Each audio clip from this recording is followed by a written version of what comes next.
Ladies and gentlemen, welcome back to my YouTube channel. My name is Constantinide. I'm a barrister, international human rights lawyer, and this is part of my criminal law series. And today we're going to be talking about sentence.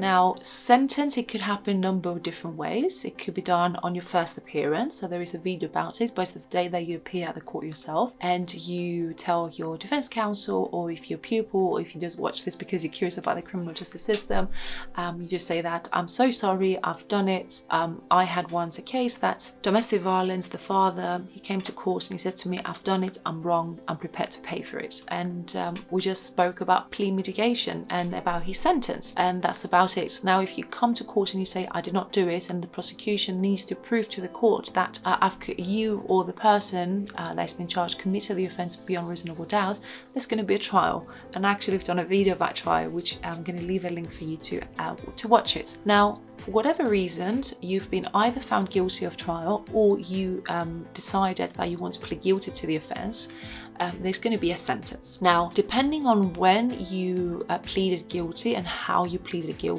it has an impact on your sentence. And there is an early guilty plea reduction, depending on when you said it, and that's part of your counsel to advise you on that and to let you know that there is the advantage of pleading guilty at early stage. There is that reduction. Now, for this sentence, the crux of the sentence is for defense counsel to prepare a effective plea mitigation. Now, plea mitigation and defense, those are two separate things, and sometimes I get the feeling that the clients get confused. I'm saying that because a defense, it means it will lead you to be acquitted. Now, if you have, let's say, done it but you had reasons to do it, that is not defense. Okay, that's a mitigating factor. Same thing about I'm going to give you an example so you can understand me a bit more. You had a very rough childhood. Your father abused you. The woman that you married to, she's been provoking, she cheated on you, you got very angry and you slapped her. That's the example that I'm giving you now. So it doesn't change the fact that you still slapped the wife, or the defendant slapped the wife. That is not everything that's said to you surrounding that offence is not gonna dilute the offence itself. Yeah, so you've done it, it's there, it's a fact. You've slapped her, and that is going to be part of the charged domestic violence. Now, what the judge may actually find from the plea mitigation is that what you said to your defense counsel is what you heard from your client, is that the defendant will say, I had a very rough childhood. She provoked me. There was provocation. She cheated on me. It was a moment. I never done it before. I never committed similar offences. So all those would be mitigating factors, and you have to list them and you have to prepare that. Your plea mitigation, it is so important. It makes such a difference. And I've practiced law in 2 different jurisdictions, and I remember one of my teachers, he was a criminal judge at the district court in Nicosia, Republic of Cyprus. There was this one guy who was prosecuted, he was found guilty, but his counsel forgot to mention that he fought in the 1955-1960 conflict in Cyprus, and he fought for his country, and in his brain he still had a bullet. For some reason, I don't know how that medically works, but that's the example he given us. And he said that as a judge, if the defense counsel had mentioned that, I would have taken that on board and I would have made a further reduction. I would have it would impact the sentence that I would give to him. So, anything really, you can tell if you have been prosecuted, or if you're watching this, or for whatever reason, it is important to have everything in place. We need to know the whole picture. I always tell them, I want to know everything about you. Start me from the day you were born until today. Just tell me, talk to me, tell me about you. I want to know about you, about your life. The client or the person who's been prosecuted, they will start talking, and you're going to use that narrative in your favor.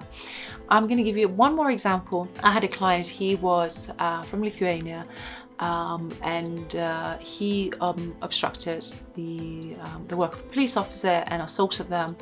And he said to me that the police officer provoked him, and he assaulted him, police officer, actually the defendant. He said, because I said to him, how did he do that? He said to me, he used bad wording 3 times. And in Lithuania, if you do that for 3 times, then I have to defend myself. That is self-defense. I said, what do you mean by that? Did he actually hit you? Was it part of you being arrested? So there's a number of things that you have to go through. But the defendant was adamant, the guy was adamant that he was acting in self-defense, just the mere fact of him saying things. He said to me, that is what we do in Lithuania. And I remember I was for 3 hours with a translator in a small, very dark cell, and we illustrated and we're trying to explain him what self-defense means. And at the end, after 3 hours, we got to the point that he understood that yes, he was wrong. But what I did use from all that is that what he explained to me is that he believed in Jesus. He was serving God, and Satan sat on the police officer's shoulders. That was his instructions.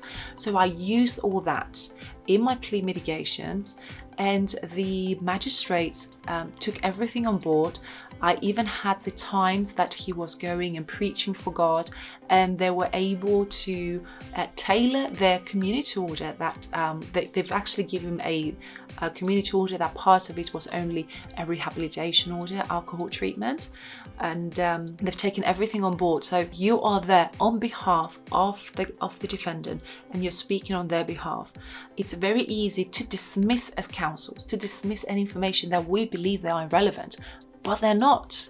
We have to be able to overcome that obstacle as a human being and to listen carefully what is being said to us and use that with our legal knowledge. That's why plea mitigation, it's important, and it takes a very artistic way to use what's been said and translate it into that language. That's the sentence. And when the counsel is going to be advising, then what's going to happen is that there are guidelines for every offence. You're going to see the range of it, and the counsel will be able to determine somehow in that range, depending on the facts themselves, if there have been any factors that they may say to make you more serious. For example, if you use the weapon, and a weapon could even be a picture frame or a book that is used as a weapon, is it? So that will be another factor that's going to be included in your sentence. It's going to make it more serious. So you're going to go through the sentencing guidelines, and you're going to be able to determine, and plea mitigation, sentencing guidelines, and that's about the sentence.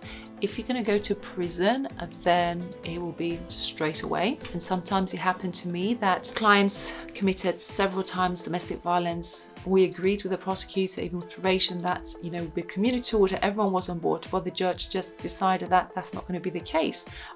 He left the courtroom for a bit. All he did, he called the cells to make sure that he gets immediately locked in. Sometimes judges, they make up their mind themselves, and nothing you tell them may convince them. So yes, it can happen that you go there and you think it's community order, and they go straight in custody in the cell. So that's about sentence. And if you do have any questions about sentence, let me know. Once again, this is not legal advice. We're generally mentioning about the sentence proceedings, so for you to be able to understand. But as I said in my previous videos, I'm going to reiterate it here, is that every case is different, and that's why we need to treat case by case. So definitely this is not legal advice. Speak to your lawyer, or if you have any legal questions, get in touch with a legal professional.